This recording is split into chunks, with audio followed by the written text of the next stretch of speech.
अपरिचिता जन मो प्रति जी अन्याय कर भिक्षा मांगी ना खड़े काठ मांगी मो गाँ गाँव में बुलि किंतु ये अपरिचिता शरणी मुझे निश्चित बिहार यदि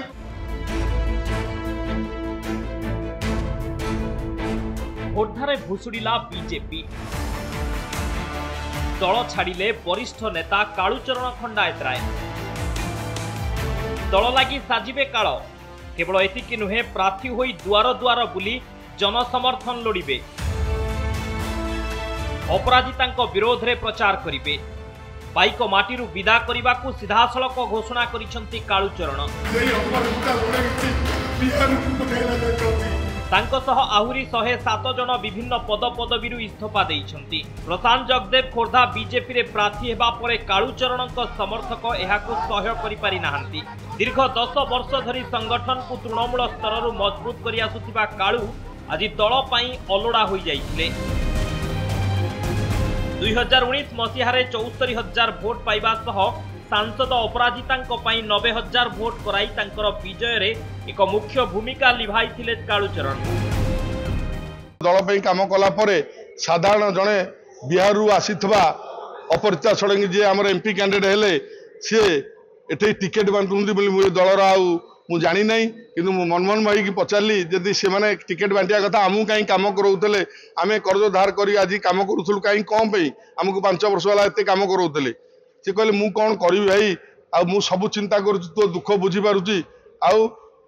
मते 2 दिन समय दो मुझे जो समय मागिले से संतुष्ट जनक समय नुह से मत प्रतिश्रुति देते जे मुझे कालू 2 दिन 48 घंटा भर तुमको टिकेट पहुँचेदेवी ताले मुझे खुशी होती आज से सकाशे आज मु बाध्य आपण मान डाकी रिजाइन दौची।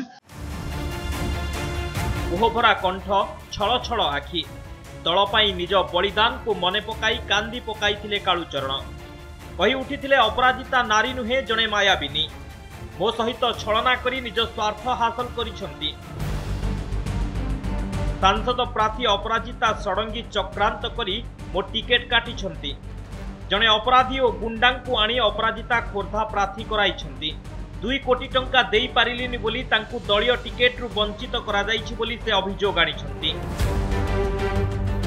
हेले मु जणे पाइक माटीर पुओ स्वाधीन प्रार्थी भावे लड़ी पछे हारीजीवी हेले अपराजिता को हराइबा पाई दुआर दुआर बुली लोकंकु सचेतन करिबी बोली कहिसंती कालूचरण। बेगुनिया बोलगड़ पर एबे खोर्धा निर्वाचन मंडली रे अपराजिता विरोध रे असंतोष तेजी उठिछि।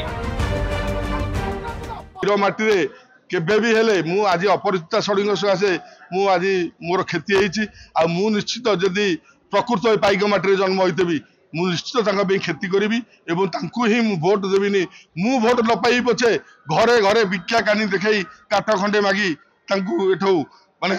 जदि भारतीय जनता पार्टी की मोर बंचे इच्छा था एठू खोर्धारू विदाय देवी और भुवनेश्वर राजनीति विदाय देवी।